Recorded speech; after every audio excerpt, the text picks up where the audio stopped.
میں نیکی کی دعوت کی دھوم میں مچاؤں، عطا ایسا کر حوصلہ یا الہی۔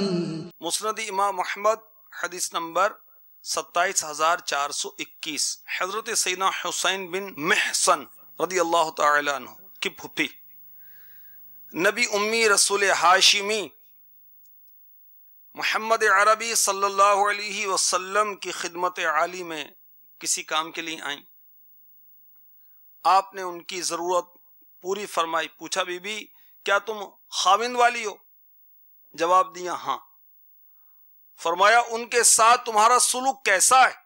عرض کی میں ان کی خدمت میں کوتاہی نہیں کرتی، لیکن اب میں عاجز آ گئی ہوں۔ فرمایا تم کیسے عاجز آ گئی ہو؟ وہ تو تمہاری جنت اور تمہاری دوزخ ہے۔ حضرت سیداتنا اسماء بنت یزید رضی اللہ تعالی عنہا، مشہور صحابی حضرت سیدنا معاذ بن جبل رضی اللہ تعالی عنہ کی پھوپھی ذات بہن، ان کی کنیت ہے ام سلمہ، قبیلہ انصار سے تعلق ان کا، بہت عقل مند اور ذہین خاتون تھیں۔ بارگاہ رسالت میں حاضر ہوئیں، عرض کی یا رسول اللہ صلی اللہ تعالی علیہ وسلم، میں بہت سی عورتوں کی نمائندہ بن کر آئی ہوں۔ سوال یہ ہے کہ اللہ تعالی نے آپ صلی اللہ تعالی علیہ وسلم کو مردوں اور عورتوں دونوں کی طرف رسول بنا کر بھیجا ہے۔ ہم عورتیں آپ پر ایمان لائی ہیں اور آپ صلی اللہ تعالی علیہ وسلم کی پیروی کا عہد کیا ہے۔ اب صورتحال یہ ہے کہ ہم عورتیں پردہ نشین ہو کر گھروں میں بٹھا دی گئی ہیں، اپنے شوہروں کی خواہشات پوری کرتی ہیں، ان کے بچوں کو گود میں لیے پھرتی ہیں، ان کے گھروں کی رکھوالی کرتی ہیں۔ مرد حضرات جنازوں میں شرکت کرتے ہیں، جہادوں میں شرکت کرتے ہیں اور اجر عظیم حاصل کرتے ہیں۔ تو سوال یہ ہے کہ ان مردوں کے ثواب میں سے کچھ ہم عورتوں کو بھی حصہ ملے گا یا نہیں؟ یہ سن کر رسول انور شاہ بحر و بر محبوب رب داور صلی اللہ تعالی علیہ وسلم نے صحابہ کرام علیہم رضوان سے فرمایا، دیکھو اس عورت نے اپنے دین کے بارے میں کتنا اچھا سوال کیا ہے۔ فرمایا اے اسماء تم سن لو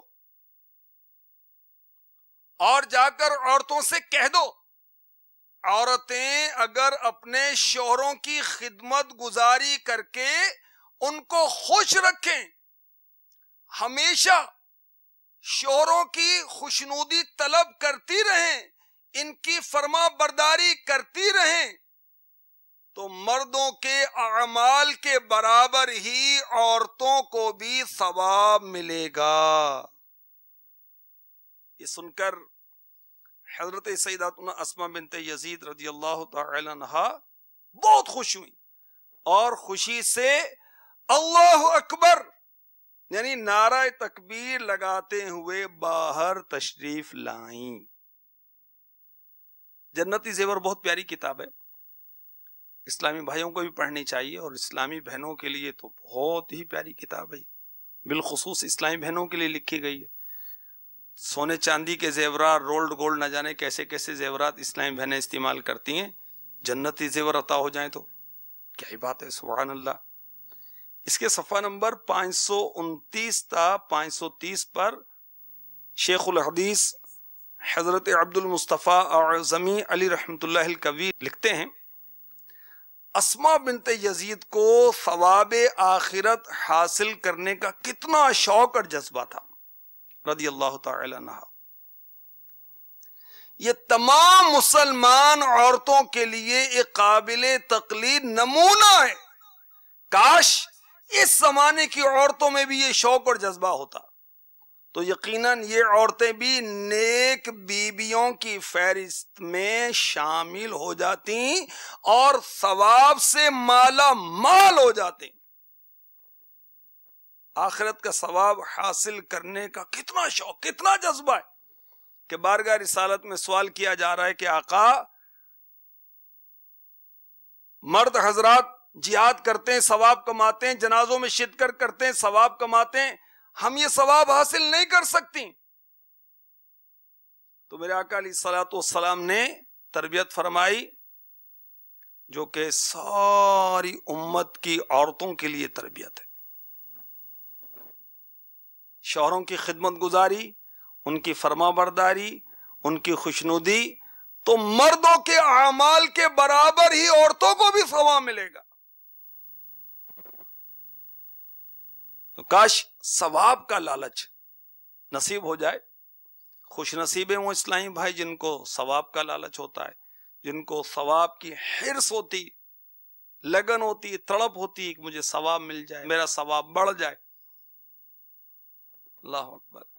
حضرت قبلہ مفتی احمد یار خان نعیمی رحمۃ اللہ تعالی علیہ نے لکھا مرآت شریف میں، جو مشکاہ شریف کی شرح ہے، کہ دنیا میں قناعت بہت اچھی ہے، جو اپنے پاس ہے اس پر راضی رہے، یہ قناعت ہے، مگر آخرت کے معاملے میں، نیکی کے معاملے میں حرص اچھی ہے۔ جو کچھ وہ نیک اعمال کر رہا ہے اس پر راضی نہ رہے، آگے بڑھنے کی کوشش کرے، اور دنیا میں حرص اچھی نہیں، قناعت اچھی ہے۔ دنیا کے معاملے میں جو اللہ نے دیا اس پر راضی رہے، حرص نہ کرے، لالچ نہ کرے، مگر نیکیوں کے معاملے میں، آخرت کے معاملے میں، اجر کے معاملے میں، ثواب کے معاملے میں حریص بنے، حرص پیدا کرے۔ فقی ابو لیث سمرقندی رحمۃ اللہ تعالی علیہ لکھتے ہیں کہ نیکیوں کا حریص ہونا جنتی ہونے کی علامت ہے۔ میں نیکی کی دعوت کی دھوم میں مچاؤں، عطا ایسا کر حوصلہ یا الہی،